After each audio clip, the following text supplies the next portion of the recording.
Page 123। और chapter की शुरुआत करने से पहले आइए हम देखते कंटेंट्स में क्या है, चैप्टर 6 में क्या लिखा है और हम क्या पढ़ने जा रहे हैं। On the bridge back to life, Bill W को एक आध्यात्मिक अनुभव हुआ है और ये उसकी अर्ली रिकवरी हम जिसको बोलते हैं उसका समय है।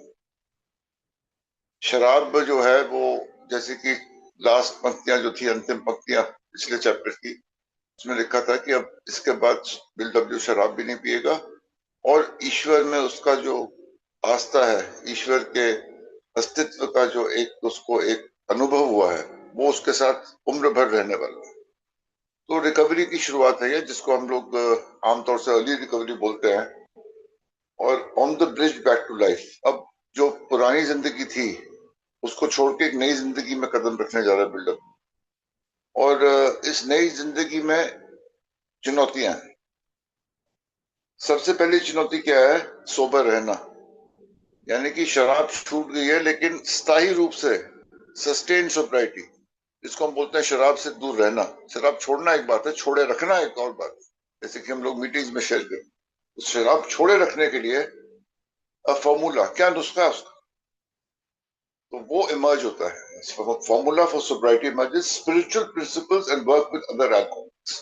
और ये नुस्खा है एक आध्यात्मिक जीवन का आभास करना, उसको जीना, और उससे भी जरूरी और अन्य शराबियों के साथ काम करना। ये दोनों चीजें जो है हमारी स्थायी सोब्राइटी के लिए अनिवार्य है।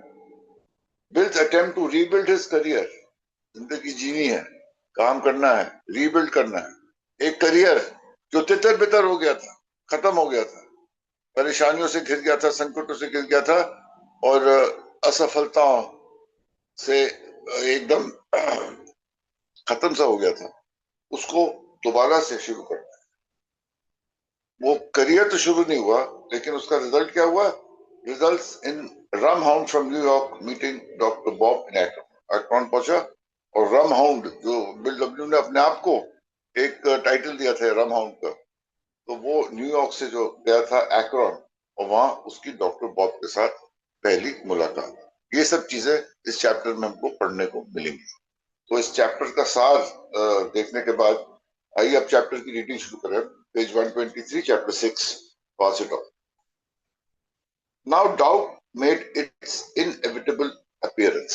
डाउट, शक, शुबा, अविश्वसनीय घटना हुई है बिल डब्ल्यू के साथ। ये जो आध्यात्मिक अनुभव हुआ, ये जो एक अनुभव है, ये शायद चंद लोगों को होता है पूरे विश्व में, और केवल एक बार होता है। तो ये एक अविश्वसनीय सी घटना थी बिल डब्ल्यू के। तो इसमें शक तो होगा कि ये वास्तव में हुआ क्या है, क्या इसमें वास्तविकता क्या है, इसमें सच्चाई क्या है, क्या ये कोई धोखा तो नहीं हुआ उसके साथ, उसके इंद्रियों का? तो ऐसा कुछ तो नहीं हुआ है। The experience had been too beautiful. इतनी सुंदरता थी, इतना सौंदर्य था उसके अनुभव में कि वो अविश्वसनीय था। It was hard to believe for builder. Bill began to fear whether he had been hallucinating. Hallucination का मतलब होता है कि वो चीजें जो वास्तव में है नहीं, लेकिन हमारी इंद्रियां उसको किसी तरह से उसको ग्रहण कर रही हैं, उसको एक अनुभव कर रही हैं। जो चीजें वास्तव में है नहीं, वो सुनाई भी दे रही हैं, दिखाई भी दे रही हैं, कभी कभी उनकी सुगंध भी आ रही है, कभी कभी उनका एहसास भी हो रहा है, कभी कभी उनका स्पर्श हो रहा है। ये सब इंद्रियां जो है हमारी, कहीं हमको धोखा तो नहीं दे रही है? जब आदमी बहुत बीमार होता है या आदमी बहुत नशे में होता है, तो कभी कभी हेलुसिनेट करता है, यानी कि वो चीजें जो वास्तविकता में नहीं है उसको दिखाई, सुनाई और उसको स्पर्श करने का उसको महसूस होता है, लेकिन वो वास्तविकता में है नहीं, होती नहीं है। तो ये क्या चीजें जो हुई है बिल डब्ल्यू के साथ, ये जो अनुभव हुआ है, बिल डब्ल्यू का सबसे पहला डर जो है, एक शक जो है कि वो हेलुसिनेट तो नहीं कर रहे, शराब और अत्यधिक शराब पीने का असर तो नहीं हो रहा उसके साथ। क्योंकि इतना सुंदर एक अनुभव जो हुआ है, वो उसमें वास्तविकता का उसको एक शक व शुबा हो रही है, बहुत डाउट क्लियर हो रहा है। और बिल डब्ल्यू टाउन्स हॉस्पिटल में है, उसको ये डाउट जब हो रहा है, तो उस डाउट को क्लियर करने के लिए वो किसको याद करता है? जाहिर सी बात है, He called for Dr. Silkworth. उसने डॉक्टर को बुलाया. Silkworth sat patiently by the bed as Bill told him what had happened. Silkworth ने बैठ के आराम से सुना. देखो, Silkworth आराम से डिस्कार्ड कर सकता था उसके अनुभव को कि नहीं नहीं, तू तो हेलुसिनेट कर रहा है, तू तो पागल हो गया, ऐसा कुछ नहीं होता है, मैंने कभी नहीं देखा, कभी नहीं सुना, इसमें कोई वास्तविकता नहीं है, ये तुम्हारी अत्यधिक शराब पीने की वजह से हेलुसिनेट कर रहे हो तुम, जो चीजें वास्तविकता में है नहीं, तुमको फालतू में फिजूल में दिखाई दे रही है, ऐसा कुछ नहीं होता है, और तुम पागलपन के कतार पे हो, खत्म हो गई कहानी. ये भी बोल सकता था बिल डब्ल्यू को डॉक्टर सिल्कवर्थ, लेकिन ऐसा नहीं. उसने सुना उसकी बात को पेशेंटली, सब्र के साथ बैठ के उसी के पलंग पे बैठा वो. It was all so incredible that I still fear to give him the full impact of it. पूरी तरह से वर्णन करना जो है था वो बिल डब्ल्यू के लिए मुश्किल था. कल भी हम लोग बात कर रहे थे, ये जो आध्यात्मिक अनुभव होते हैं, इनको लिखित में या किसी को इसकी बात करते हुए समझाना उस बात को आसान नहीं होता, हुआ क्या है वास्तविकता में. लेकिन जहां तक हो सकता था बिल डब्ल्यू ने कोशिश करी अपनी तरफ से डॉक्टर सिल्कवर्थ को बताने के लिए, और उसका फुल इम्पैक्ट, यानी कि उसका उसके ऊपर असर क्या हुआ, ये जाहिर करना एक कठिन कार्य था. लेकिन बिल डब्ल्यू ने अपनी क्षमता के अनुसार वो किया. But the essential facts toned down somewhat emotionally. I did relate to him. लेकिन जो भी उसको साथ भावनात्मक स्तर पे हुआ, अपनी क्षमता के अनुसार डॉक्टर को उसने वो सब चीजें बताई. Bill finally asked the question that was nagging at his own mind. Doctor, is this real? Am I still perfectly sane? सबसे बड़ी शंका जो थी बिल डब्ल्यू को ये थी, ये क्या वास्तविकता में मेरे साथ हुआ है? क्या मेरा मानसिक संतुलन सही है? क्या मेरी सोच अभी भी परिपूर्ण है? क्या मैं सेन हूं? ये उसको शक था, कुछ और तो नहीं हो रहा मेरे साथ, पागलपन तो नहीं सवार हो गया मेरे को. ये उसको पूछना था डॉक्टर सिल्कवर्थ से, और वो उसने सीधे सीधे तौर पर पूछा, क्या ये वास्तविकता में हुआ है? Is this real? Am I still perfectly sane? क्या मेरी सोच, मेरा मानसिक संतुलन अभी भी परिपूर्ण है या नहीं? ये शंका थी, ये शक था, ये बहुत बड़ा अहम सवाल था बिल डब्ल्यू के जहन में, जो उसने पूछा डॉक्टर सिल्कवर्थ से. Bill was always grateful for Silkworth's answer, और जो सिल्कवर्थ ने उसको जवाब दिया, बिल ये कह रहा है कि मैं उसके लिए सदैव आभारी रहूंगा. वो जवाब था, yes my boy, you are sane. बिल्कुल सही चल रहा है, तेरा मानसिक संतुलन सही है. Perfectly sane in my judgment, बिल्कुल ठीक हो तुम मेरी राय से. और डॉक्टर के मुंह से ये बात जो थी, वो बिल डब्ल्यू ने जब सुनी तो उसको ना केवल एक राहत मिली, वो इस बात के लिए डॉक्टर सिल्कवर्थ का हमेशा आभारी रहेगा. क्योंकि जैसा मैंने कहा, सिल्कवर्थ बोल सकता था, नहीं नहीं ऐसा कुछ नहीं होता, तेरे को कुछ चीजें दिखाई दे रही है जो वास्तविकता में है नहीं, और ये तेरा मानसिक संतुलन बिगड़ गया है, तू हेलुसिनेट कर रहा है, तू तो गया काम से. ये भी बोल सकता था सिल्कवर्थ बिल डब्ल्यू, लेकिन उसने ऐसा नहीं बोला. You have been the subject of some great psychic occurrence. एक मनोवैज्ञानिक चमत्कार, एक घटना तेरे साथ घटित हुई है. Something that I don't understand. Doctor Silkworth को इस बात की समझ नहीं थी कि ये है क्या. कुछ हुआ है ये पता था, उस पे उसने मोहर लगा दी थी कि हाँ तेरे साथ जो वास्तविकता में कुछ हुआ है. क्या हुआ है उसको पता है.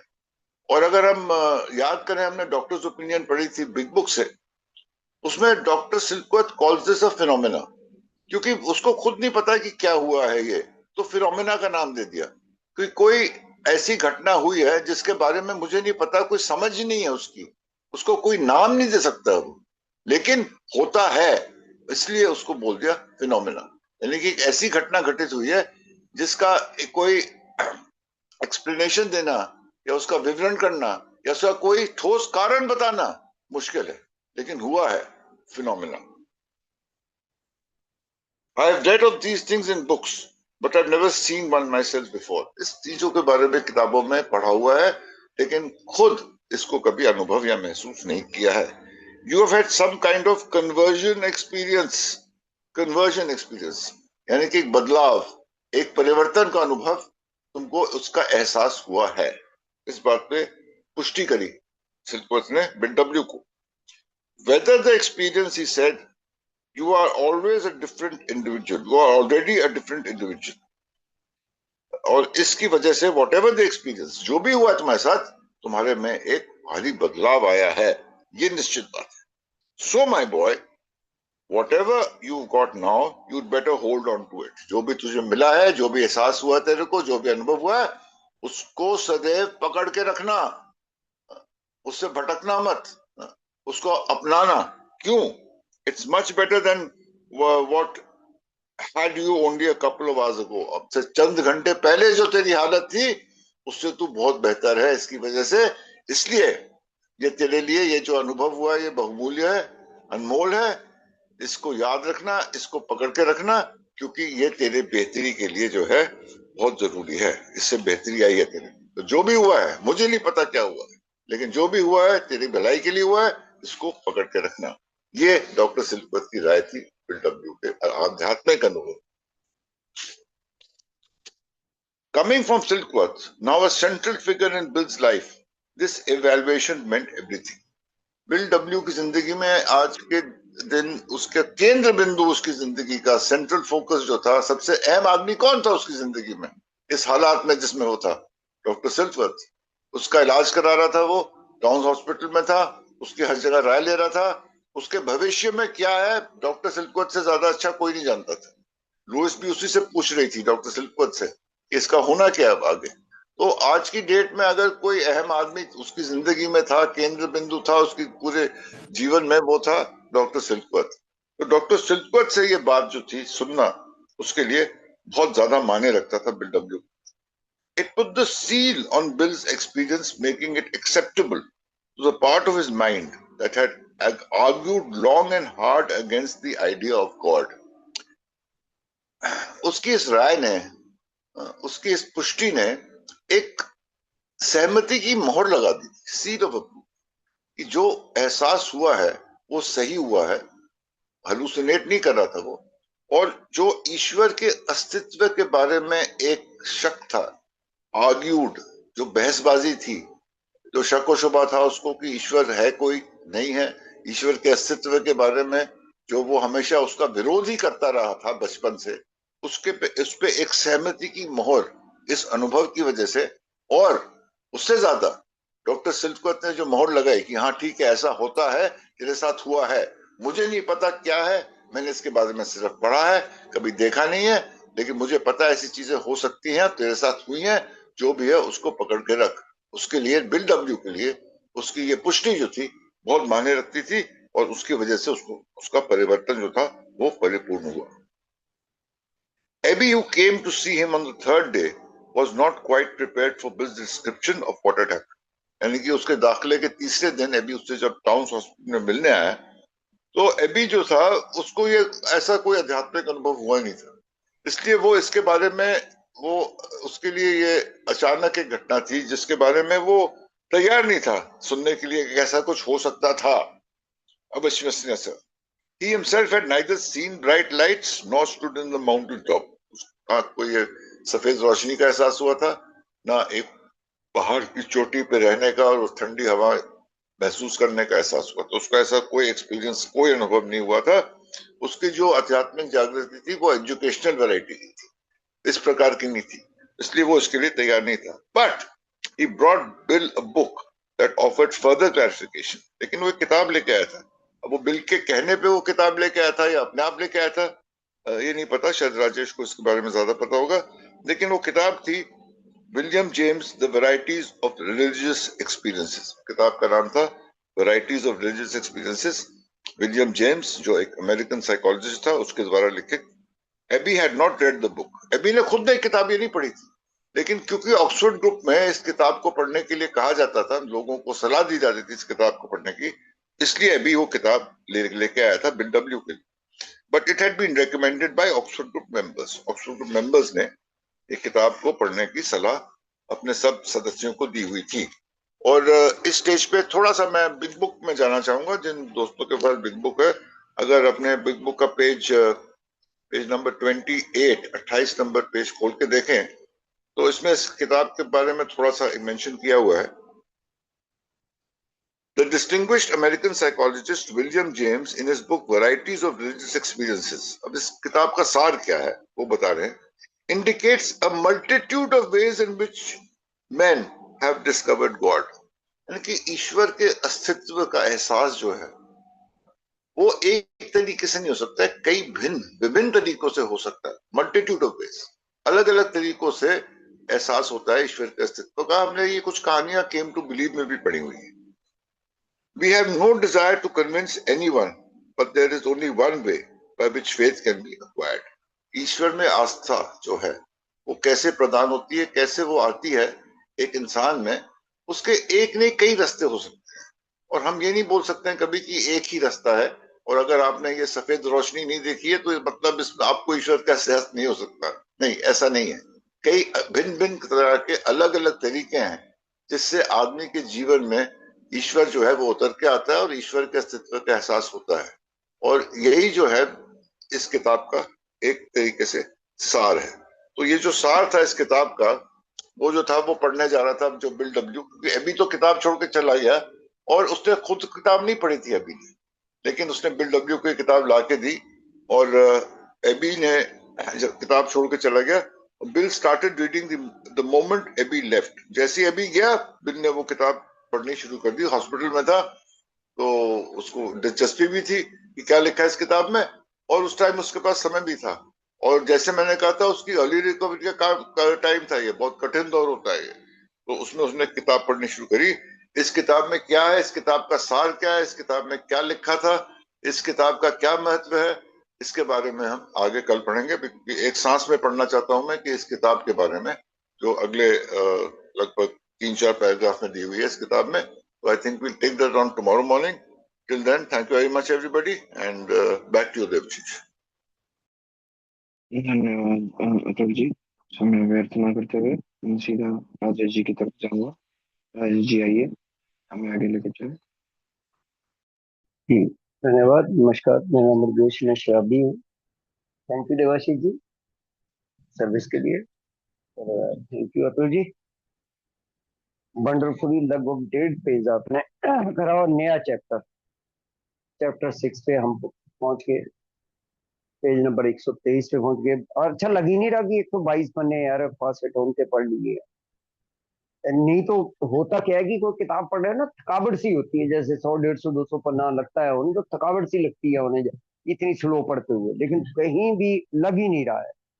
तो बीडब्ल्यू के जैसे हम लोगों ने पढ़ा कि भाई वो एक स्पिरिचुअल एक्सपीरियंस हुआ है, आध्यात्मिक अनुभव हुआ है बीडब्ल्यू को, और बिल्कुल अभिभूत जिस तरीके से वो बताया ना कि वो पहले हॉस्पिटल में वो एडमिट हुआ तो वो इलाज सिल्कवर्थ ने वो जो इलाज है ट्रीटमेंट हुई, जो डॉक्टर लैम्बर्ट करते थे, वो बेलाडोना ट्रीटमेंट, वो सारे ट्रीटमेंट हुए।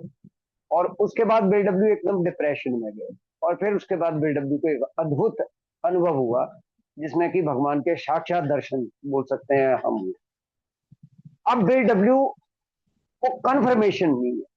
अब ये बहुत बड़ा एक होता है शराबी के लिए, क्योंकि हेलोनेशन तो एक आम स्टेज है एक शराबी की, और मैं नहीं समझता कि जिसका अल्कोहलिज्म 10-15 साल से ऊपर का हो उसको हेलोनेशन लास्ट में ना होते हो सकता है 2-4-5 साल वालों को भी होते हो, कभी कुछ दिख रहा, कभी कुछ दिख रहा, कभी वो तस्वीरों में से कुछ लग पड़ता है दिखने, वो मतलब वो नसों का वो सूख जाती होंगी, माइंड खराब हो जाता है, तो इस प्रकार के वो भ्रम से होने शुरू हो जाते हैं।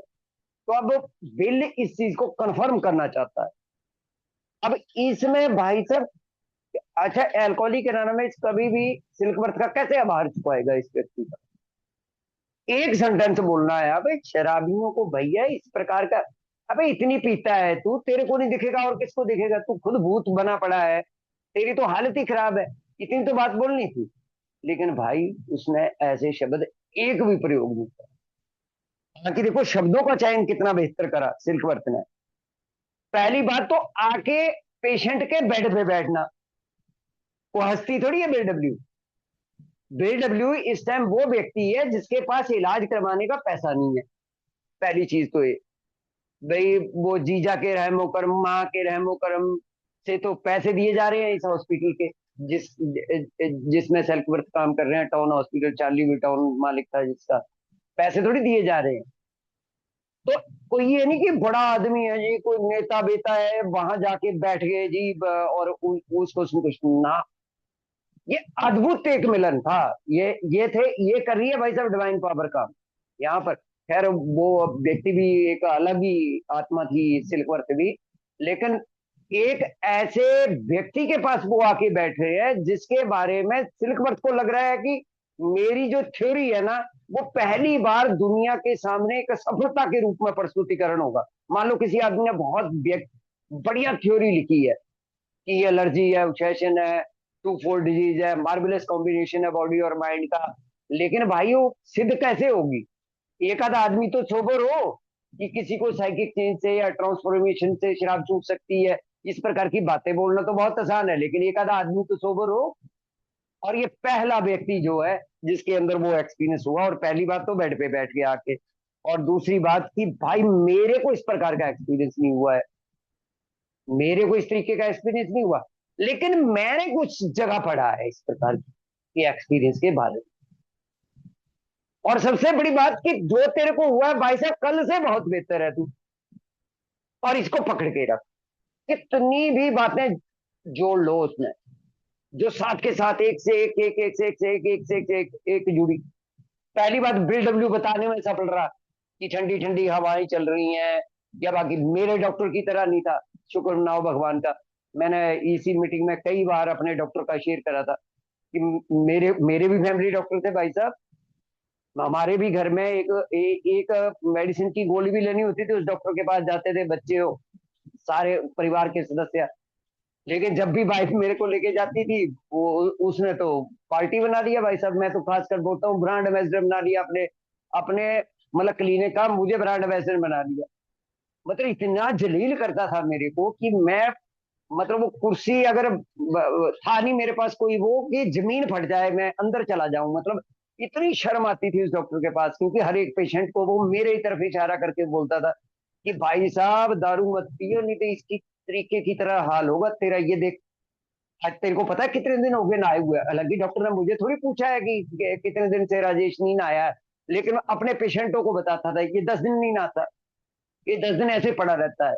वो जलील करता था। तो ऐसे डॉक्टर को जाके मैं बोलता, डॉक्टर साहब मुझे भोले शंकर के दर्शन हो गए, रात आए थे कमंडल लेके और हाथ में त्रिशूल था, और बच्चा करके उन्होंने मेरे सिर पे हाथ रखा। वो भाई साहब सीधा पागल खाने में फोन करता, ये मेरी वाइफ को बोलता कि अब मत लेके जा तू इसको यहाँ से, ये सीधा ये शादरा भेजो इसको, फटाफट करो। तो देखो ना, ये भी एक भगवान ने एक उस टाइम में इस प्रकार की महान विभूतियों को इकट्ठा जन्म दिया था। भाई उस वाले युग में इस प्रकार के लोगों का जन्म हुआ था, जो हमें ये कम्स ऑफिस में पढ़ के आए। सोच सकता है कोई कि ऐसे लोग आज की डेट में क्यों नहीं हम लोगों को मिलते, इस प्रकार के महान विभूतियां। तो उसी प्रकार से कि it is so much better than, but had you only a couple of hour आओ, थोड़े टाइम पहले जो तेरी हालत थी उससे बहुत बेहतर है भाई साहब। और पकड़ के रख, होल्ड कर इस चीज को, हैंग कर इसी पे, ये बेहतर है। और फिर एक नई घटना भाई साहब, एक कंफर्मेशन वहां से होगी। अब दूसरी कंफर्मेशन, मतलब यहाँ पर थर्ड डे लिखा हुआ है, हालांकि वो फोर्थ डे है, लेकिन मैं उसमें जाऊंगा नहीं। मतलब 13 दिसंबर 1934 इनके अकॉर्डिंग है, 13 दिसंबर 1934 को एबी जो है वो पुस्तक लेके आए। पुस्तक का नाम था वैरायटी ऑफ रिलीजियस एक्सपीरियंस, और उसके लेखक थे विलियम जेम्स। अब विलियम जेम्स के बारे में भी मैं और ये एबी को बोला नहीं है इस किताब को लाने को, वो रिकमेंड करते थे, ऑक्सफोर्ड ग्रुप पर मैक्सिमम रिकमेंड करते थे कई लोगों को, इस प्रकार की किताब जो वो रिकमेंड करते थे। अभी हमने पढ़ा था ना कि वो 2 किताबें लहरा रहा था बीडब्ल्यू, दो बियर की बोतलें और 2 किताबें लेके आया था।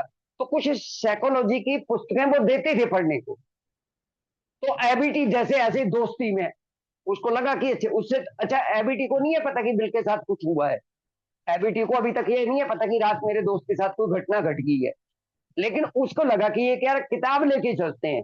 देखो एक और डिवाइन पावर का रहस्यमय तरीका कि मतलब एबीटी को यही किताब सूझी विलियम जेम्स की। अब इस किताब में ऐसी क्या चीज पढ़ ली, वो तो खैर हम आगे पढ़ेंगे।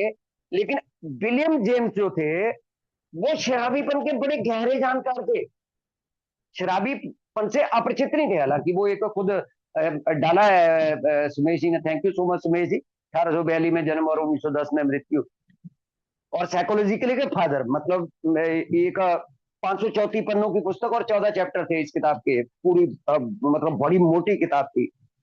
लेकिन इस किताब में जो हमें यहाँ नहीं पढ़ने को मिलेगा, थोड़ा सा उसका जिक्र करना चाहूंगा।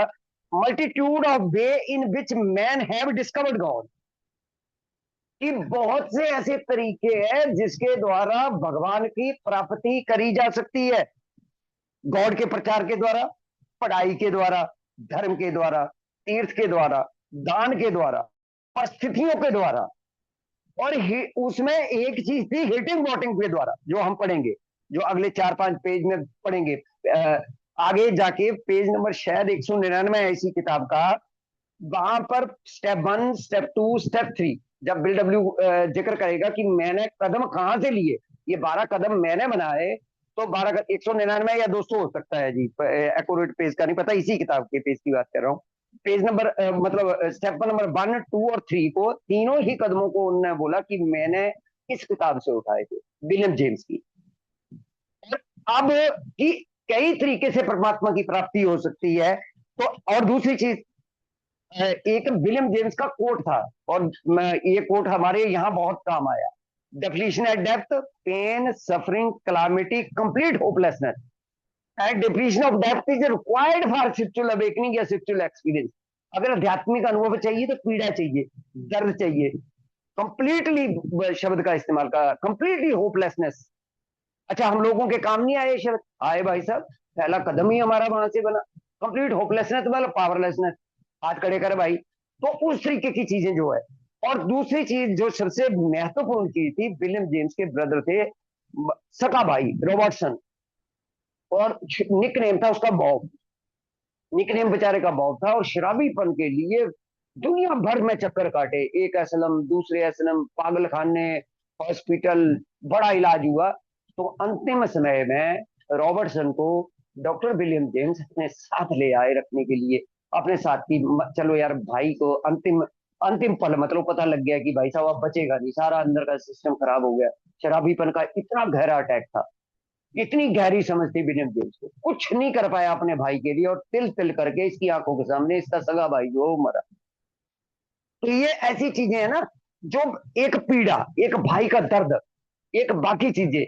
तो इस चीज के लिए मतलब खैर ये तो एक कोइंसिडेंस शब्द का इस्तेमाल करना पड़ रहा है इन चीजों के लिए। ये भगवान ने एक निमित्त बनाए थे ये वाले पात्र, कि एबीटी वो किताब लेके आएगा, बिल डब्ल्यू टक टक टक टक पढ़ा ना लास्ट वाले पैराग्राफ में, जैसे ही एबीटी उठा भाई साहब, एबीटी ने तो छू ही नहीं किताब, देखी नहीं किताब। मान लो आप लोग में बिग बुक लेके आए किसी के पास, मैंने तो देखे नहीं कि बिग बुक के अंदर क्या है, लेकिन जिस बंदे को देख के गए वो टकाटक पढ़ता चला गया किताब में है क्या, और वो ही काम हुआ। और वहां से ये पता लगना, ये 100% कन्फर्मेशन हो जानी कि ये जो पर्वतों की चोटियों पर था, ये ठंडी ठंडी हवाएं चल रही थी, ये झोंके सत्य में भगवान के दर्शन थे, मतलब गॉड की प्राप्ति थी, जो उस किताब से पूरी तरीके से कन्फर्म हो गया कि भाई साहब पहली बार डॉक्टर सिल्कवर्थ से। अच्छा, एक चीज और इसी पैरा में लिखी थी कि डॉक्टर सिल्कवर्थ से बढ़िया कौन समझा सकता था बेडब्ल्यू को, इतने नजदीक था उसके दिल के, इतने नजदीक था कि उसके शब्दों की कन्फर्मेशन, और ऊपर से एक वो जो किताब आई उसमें यही सारी चीजें लिखी थी कि दो तरीके के एक्सपीरियंस हो सकते हैं। जो अतुल जी ने बोला कि वो एजुकेशनल ब्रैटी, उसे अवेकनिंग बोलेंगे, जो इन कदमों के द्वारा भी प्राप्त हो सकती है, जो हम खासकर ये वाले यूज करते हैं, या फिर इंस्टेंट जो भगवान का अनुभव हो सकता है, उसे आध्यात्मिक अनुभव बोलते हैं, जो धीरे धीरे करके होता है, जो एजुकेशन के द्वारा होता है, जो किताबें पढ़ के होता है, जो ज्ञान प्राप्त करके होता है, उसे जागरूकता कहते हैं, आध्यात्मिक जागरूकता कहते हैं। तो ये दो शब्दों के बीच का अंतर भी बिल्डब्ल्यू को पता चला। धन्यवाद, थैंक यू सो मच। धन्यवाद राजेश जी।